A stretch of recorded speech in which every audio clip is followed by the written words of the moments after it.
Thank you for tuning in to the Growing SLOcal podcast. This week, we're joined by Jenna Golias, RN and end-of-life doula and owner of Delight Hereafter. So, what are some of the most common things that you help people with? So it's really about preparing people and families and caregivers for end of life. Coming from, I'm a nurse as my background. So coming from a nursing background, especially over the pandemic in the last couple years, we really saw like a lot of death and end of life circumstances. I had a big draw to work in hospice as a nurse. However, still working within hospice in the medical field, you're pretty limited as far as what you can do within your scope and also timing with clients and patients and families. So I looked into doing training as an end-of-life doula because you can really make it your own and make it specific to the individual. So it's really about preparing folks for the end of life. It's similar. I always say everybody's not really familiar with end-of-life doulas, so I try to have people compare it to like a birth doula, where in the sense, instead of creating a birth plan and bringing life into the world, you are really preparing and making a plan for your end of life. So how you want things to go. And that could look like very specific plans. It can look like helping family and caregivers prepare and how to help take care of their families. And as far as the client, really making sure their wishes are supported at the end of life. Okay. So along those lines, when it comes down to a person thinking about what matters most to them near the end of their time in this world, I guess what kinds of contexts do they ask for your help with resolutions within? Yeah. Does that make sense? It does. Okay. I have people come to me kind of like during all stages of their end of life journey. It can be, I get calls like right towards the end where they need support, and maybe it's coming into their home or into the hospital and helping the family and client deal with that. But my ultimate goal is to attract people a lot sooner than that so they can have more time to prepare. I'll give an example because this is like my ideal client and situation I want to work with. I have a client that I've been working with up in the Bay Area, and she is not imminent in any sense, but she does have a diagnosis that is unfortunately one of those that will progress to end of life. So she had reached out because she wants to make all these decisions and prepare everything that she can before it's too late, that she can't have or make a choice. So, she can have months to even a year or so to live. And what I love about that is we get the opportunity to do all the things that encompass end of life. So what I've been helping her with is in her area, we've been looking into different support groups, different therapies. I've set her up with a lot of resources regarding organ donation. That's something that's very high on her list. What kinds of preparations in that regard can a person make? Because, for instance, I'm a registered organ donor, so I'm cognizant of the fact that, when I'm done with some of what constitutes me, part of it might benefit somebody else. Yeah. And it's kind of, as I'm trying to talk about it, it's kind of weird. Like there's this hesitance for me to openly discuss like my heart being inside somebody else. Sure. Is that a phenomenon that... No, it's very common because it's a piece of you, right? And Right. some people feel uncomfortable with that piece of themselves being transplanted into another human, essentially, and they kind of want to keep it theirs. And there's no right or wrong. Everybody's belief is respectable. But I think that's common, especially as you get towards the end, more so than maybe now. A lot of people say freely, like, I'm very accepting. I want to help others. I want to donate my organs. But when it comes to sometimes the end, I see a lot of people, this is my body. These are my organs. I want to keep that sacred. That's a common thought process. But with her specifically, she has very specific plans. So she's been working with organizations, and she wants to donate her organs for research for medical progress, specifically with her specific diagnosis. So what I've done is kind of help coordinate that, where she's picked a specific organization. So contacting them, seeing what the process is, what qualifies her to be an organ donor, and what would disqualify her, if anything, towards that time. So she has all that information. And then connecting with the specific like funeral home that she wants to use, because there are very specific things that go into it, as far as timing of death, how fast you need to retrieve the organ, cost, if the facilities are able to do that kind of thing where she's picked. The first one wasn't, so we had to find another facility. So that was one of the things we helped organize for her too. A lot of what our focus has been working together is a lot of her fears surrounding death, and mending certain relationships within her life.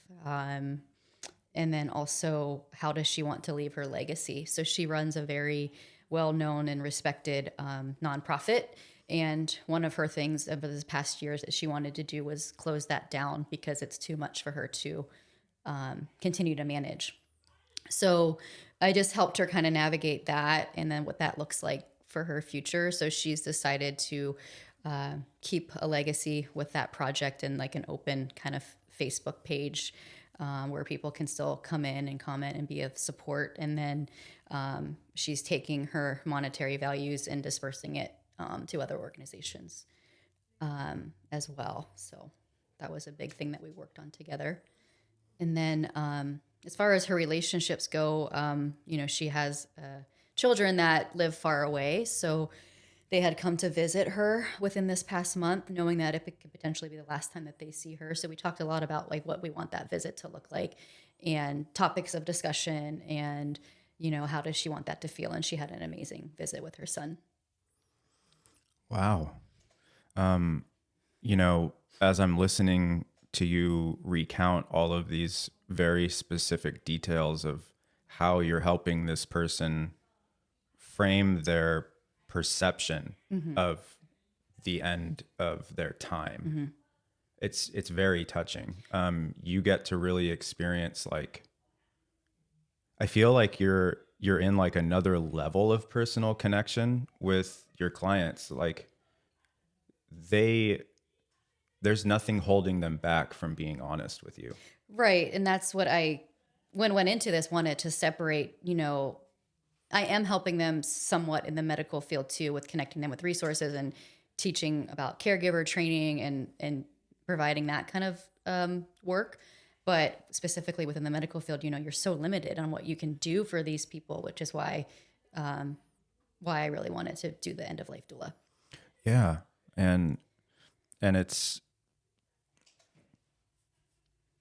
as you're transitioning from your perspective of like this mode of existence into a mode that doesn't involve you, I guess what this really makes me curious of is, what are some other ways that you've been able to help people in that sense, in a really special way? Yeah. I mean, so as far as like what people look at end of life or thereafter, is a wide variety of beliefs. And I'm here to support whatever belief folks have. I think it's beautiful, all the things. I find that when people do have faith or belief in some kind of afterlife, or maybe where they're going, if it's really strong, it could be kind of diminish some fears for people. And on the other sense, I do have people that have absolutely no idea what's going to happen. I don't really know if we know what's going to happen until you get to that point, right? And for those folks, they may have a little bit more fear sometimes, just not knowing or not having a strong belief in it. However, what I've helped people with is, okay, well, how do we get to the point where maybe you feel more comfortable or okay not knowing? So I think that is something big to start, which I love for people to start thinking about that now, right? Is so when you get to the end, you might not have some of these big fears, is either being okay not knowing, and maybe that's an adventure for you, or having some kind of belief that and faith that may get you through. But I support and believe, whatever my clients have. Right. That's really, really special. So beyond like a spiritual well-being during this transitionary period, what are some things that you would really encourage people to start planning earlier? Yeah, their plan, right? Exactly how they want their end of life to go. I think it's important now to start thinking about getting certain like legal documents and things in place, because we all don't know, what can happen tomorrow. I think that leaves family with a lot of burden if they don't have some of those things in place, and also what you may want. So if you don't have those things in place, it's kind of out of your control as far as the legal aspects go. In different laws in different states, I think it's important to have some of those things in place, or at least start thinking about them or sharing them with somebody that you want to take over those things at the end, or if it happens, suddenly or unexpectedly. So I think starting to think of some of those things like a will, a medical power of attorney. Okay. So if you ever get to the point where you can't make medical decisions, you can be very detailed as far as this is what I want, this is what I don't want, this is the care that I want to receive, the treatments or things that I want or don't want. Because you can share those things with people, but if it's not a legal document, sometimes that can go just out the window. Gotcha. Wow. So you mentioned wills specifically. Mm-hmm. If I've never thought about what I would like to have in my will, what are some things that I could start considering, or where could I go in order to get that advice? Yeah, so definitely some kind of legal institution, so like a lawyer that takes care of those wills. But wills people think are just like monetary or things of high value, but you can actually be very detailed in your personal possessions of how you want things to go.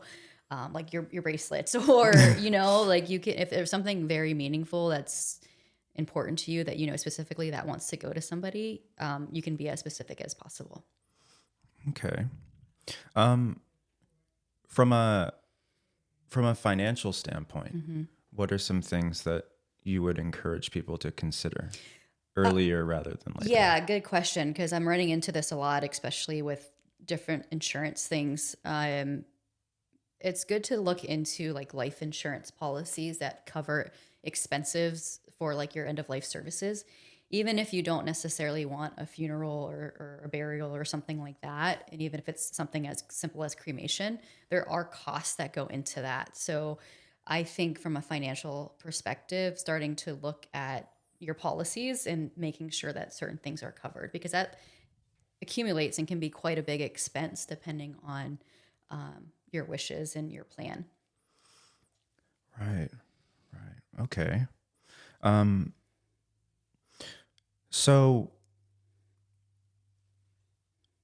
I know that beyond your end of life doula services that you offer people, you're also a grief educator. Yeah. I'd like for you to share with my audience maybe some best practices, if you will, for handling grief specific to end of life, or actually, yeah, let's keep it specific to end of life. Sure.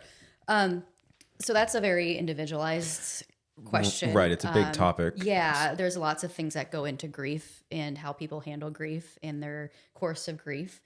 A lot can go into like personality styles and just past experiences, traumas, the way they cope with everyday things. Right. So dealing with grief at the end of life, you have a couple different avenues. You have the person that's actually dying, and then also their loved ones surrounding them. And those may not always match on how they grieve. You may find that the person that's dying may have really come to peace with their course and what's going to happen, and they may not be grieving so much, where the family is grieving heavily, which can then also affect their peace, right?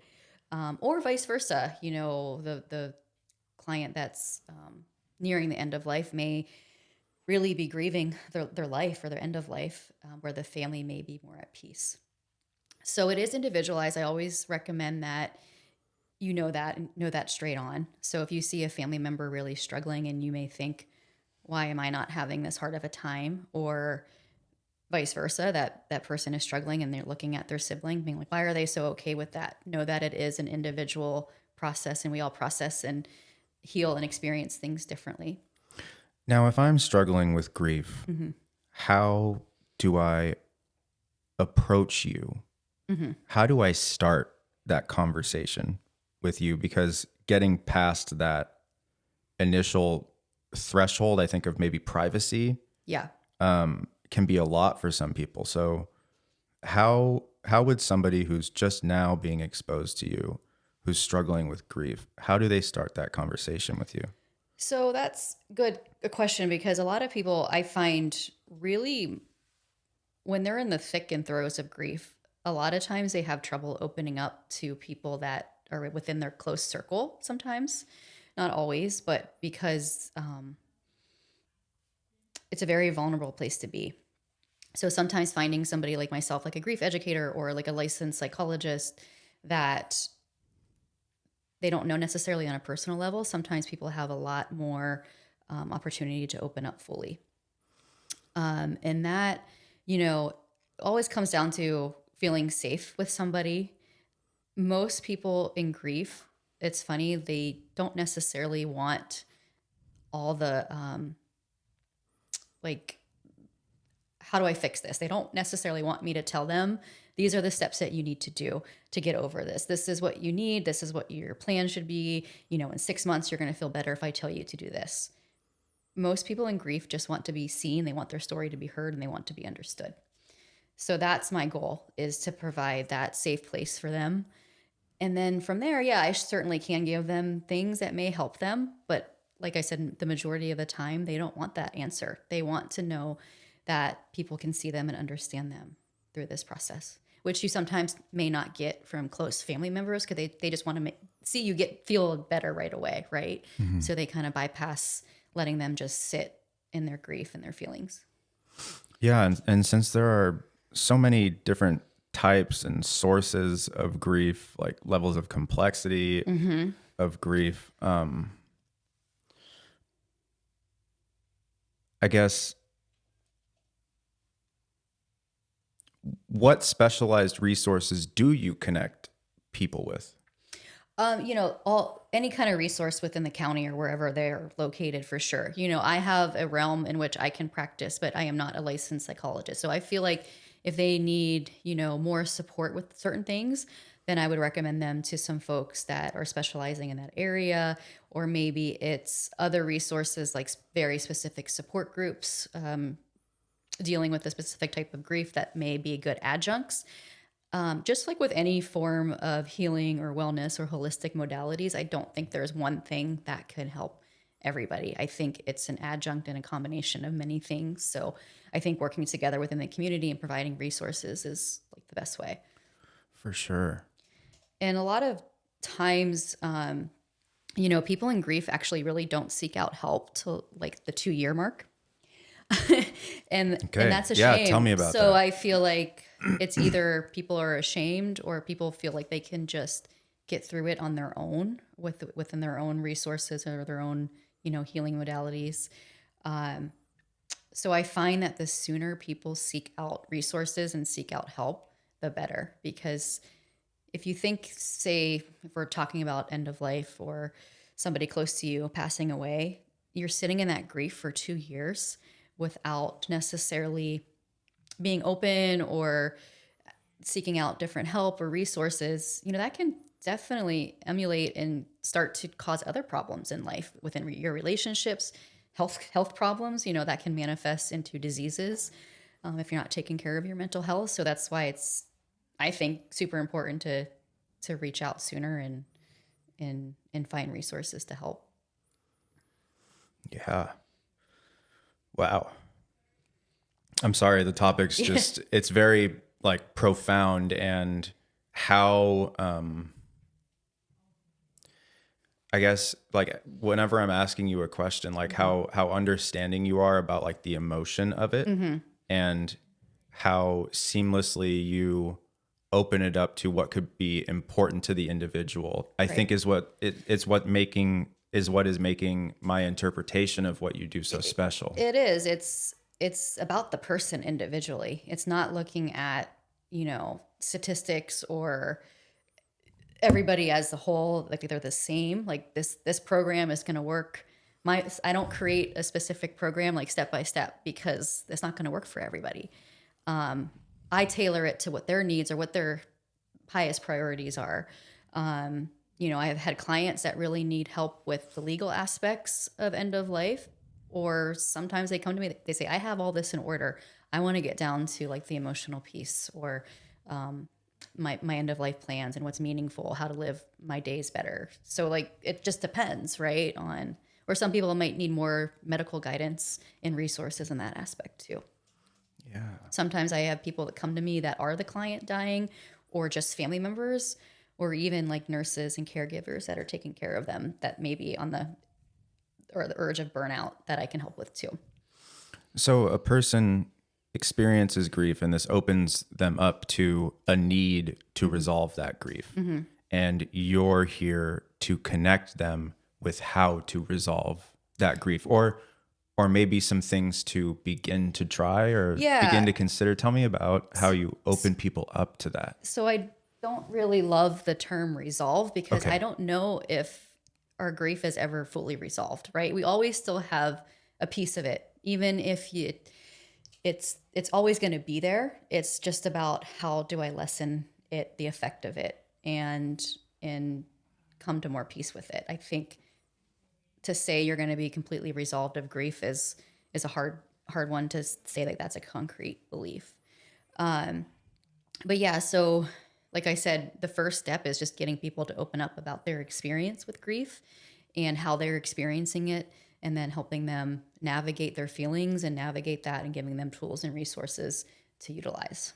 Oh, I suppose instead of resolve, I think what I meant was accept. Accept. That's a That's word. what I meant to communicate. Yeah. Because people go through the kind of denial phase too, where they don't want to maybe accept what happened or accept that they're in this place in their life.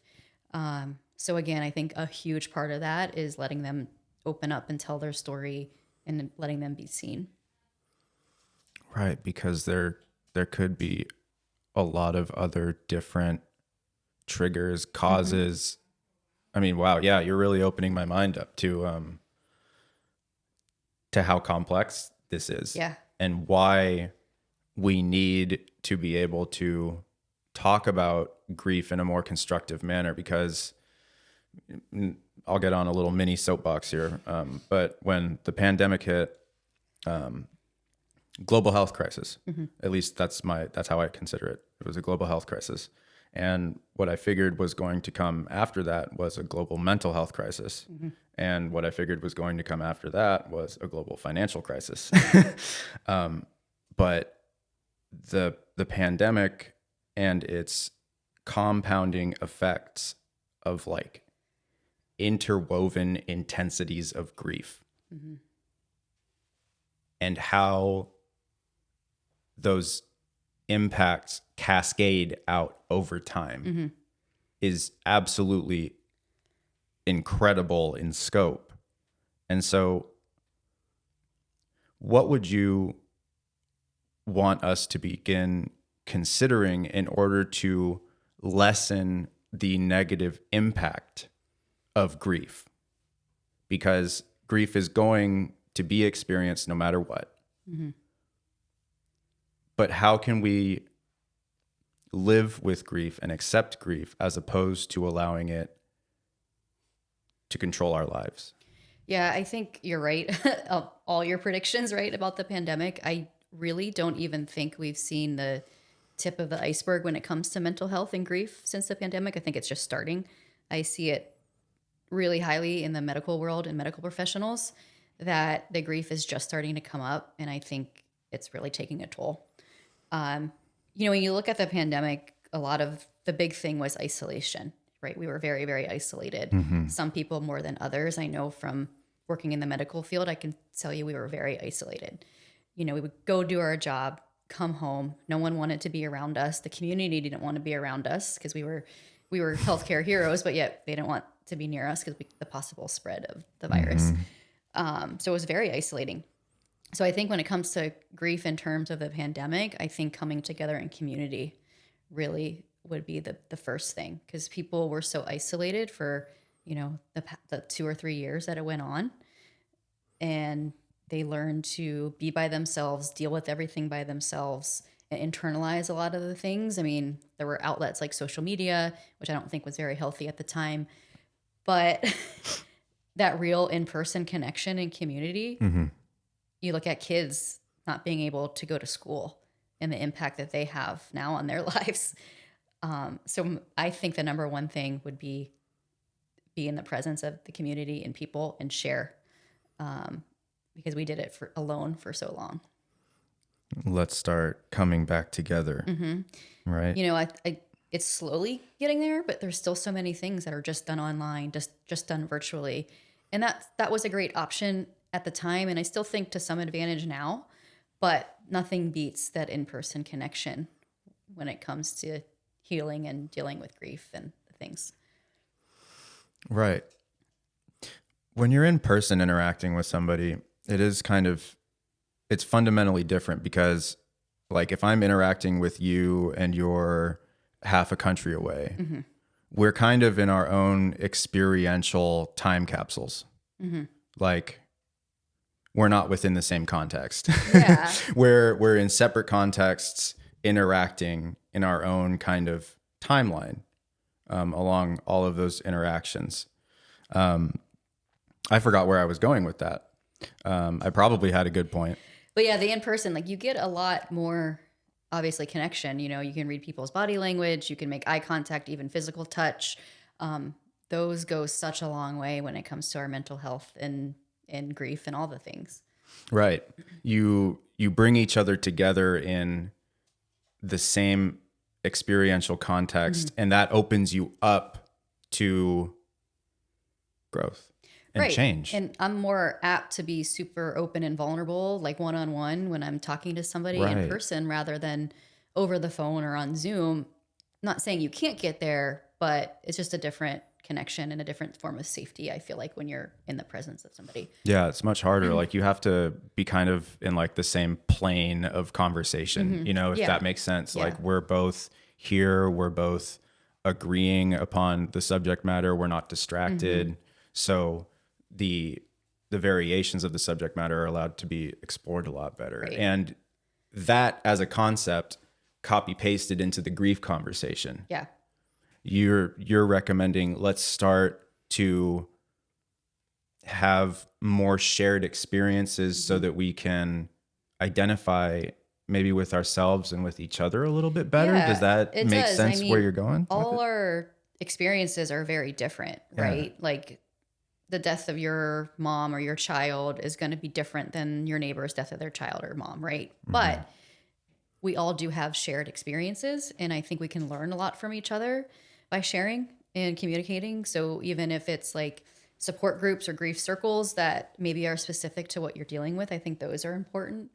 Yeah. What are some support circles, grief circles, or what are some avenues available? Let's just say geographically immediate, so like local to SLO County that you're aware of that people can begin to start, looking into.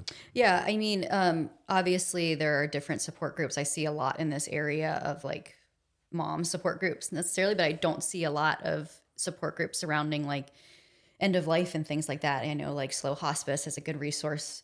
But what I can offer is actually, as a grief educator, is holding those circles too. So if there's people in the community that have a focus, whether it is end of life, whether it's pandemic grief, whether it's loss of a child, addiction, all the things that can encompass that, they can hold grief circles. A lot of what I do in the community too, as well as a couple of my colleagues, we hold different workshops and things for a lot of folks that are first responders. So medical professionals, police officers, EMS, people that deal with grief in that way. And that's been really impactful within the community too. Yeah. How did you go about putting those together? Well, I had the idea because I just saw such the need working in the nursing world, because I still work within the hospital as well. So I'm still very much involved in that world, where I did see quite a bit of grief and burnout from the pandemic and working in healthcare. So then I have a good friend who is like a holistic health practitioner, and another friend who does like sound healing and breath work. And then we do like energy work together, and then the grief education. And we kind of reached out and we all talked about like, why don't we start doing workshops for the community? And when we started, we were kind of open to everybody, and we still are, but our main focus and our main clientele has been first responders, because it's such a need. And I feel like we have that background that people can relate to us when we hold the workshops and the experience in their same field. And then also those are the ones that I think sometimes have a harder time reaching out for help because they're used to helping other people. So what has been cool is we've had a couple that specifically were just for healthcare workers. Like our last one that we held was all nurses. And people really benefited from that because they were all in the same boat. They were all open and vulnerable and talking about their struggles and all the things. So it was pretty amazing. Yeah, I'm just considering that like as a standalone concept to be in that environment during the pandemic, coming out of it 2 years later as grief's really starting to hit you, and maybe you're starting to come a little bit apart at the seams, and you might not even start to realize it. And so you're starting to feel this kind of unease, and you find this group of people who actually have the same contextual grief that you do, because they like had that same experience of being so important, but also like needing to be so removed from everybody because of the risk that you carried. Yeah. So we went, that's what I always talk about, that paradox. People were calling us healthcare heroes and giving us dinner and giving us all the free things. But yet when we left that workplace, we were alone. Family didn't want to see us. Friends didn't want to see us. We were very isolated. And I think we went into that mode where it was, let's take care of these people. Let's get through this for our country, for the world. We had like no concept of like taking care of ourselves at the time. Yeah, it kind of changed. Maybe in that instance, it like kind of changed your perception of your job into like way more solemn. Is that fair to say? It is fair to say. Yeah. I mean, we just went, we did our job. And when we were talking about it, like most recently in the last workshop that we did, it was just like, you kind of became like blank almost, as you went in, you did your job. In a normal circumstance, unfortunately, whether it's nursing or like first responders, you do see a high amount of death and trauma and things that are unexpected, which is hard on a normal level. But when you go in and see it on the rapid pace that we did and the large amounts that we did, there was no time to process grief. So I think now that that's all coming, and a lot of nurses are coming forward that they do have some PTSD from the pandemic and all the horrible things that they saw and the isolation and all the things. Yeah. There are just oceans of pain in the sky. It's really sad to see. And a lot of people are leaving the profession or just now really having a hard time dealing with it. Because again, you went through those couple of years where you were the healthcare heroes and you just did it and didn't have time to sit and process it. So, tell me about how to find your circles. Yeah, so I can organize any kind of grief circle if you go to my website or send me a message. It's thelighthereafter.com. As far as our workshops go within the community, we do a lot of advertising on social media, on Instagram. My Instagram is the same, The Light Hereafter. And then we do put flyers up within the community as well for those workshops and events. Okay. If I want to come to a circle, can I come by myself, come with a friend, come as I am? You can come as you are. You can come with friends. You can bring any kind of support person. You don't have to speak at all. You can just sit and listen to people's stories. I do find that most people come in with that, like they don't maybe want to share, but by the end they do, just because everybody else does. You can also, if you don't feel comfortable in a group, just talk one-on-one too. Yeah, because sometimes sitting and letting your mirror neurons do their thing while you're listening to somebody's experience of grief can be profoundly healing in and of itself. It can, yeah. And I've had people that come just talk to me individually, and then they feel more comfortable within a group, or they start out in a group and maybe just sit there and listen to other people's stories and process, then reach out after wanting to talk about their own personal experience too. Awesome. Yeah. So what are some new things you're working on? New things, I think, is just more expansion in my business with end of life. I think the more people know about these services, it's fairly a new profession, although it's been around, if you look at culturally, for hundreds of years. They just didn't call themselves doulas, right? But within our country, I think it's a fairly new thing. So really working on getting people to be accepting of that and what I offer, and just starting to think about, not necessarily right at the end, but let's start working together maybe when you are nearing that part, or you have a lot more time where you can really benefit from the end of life services.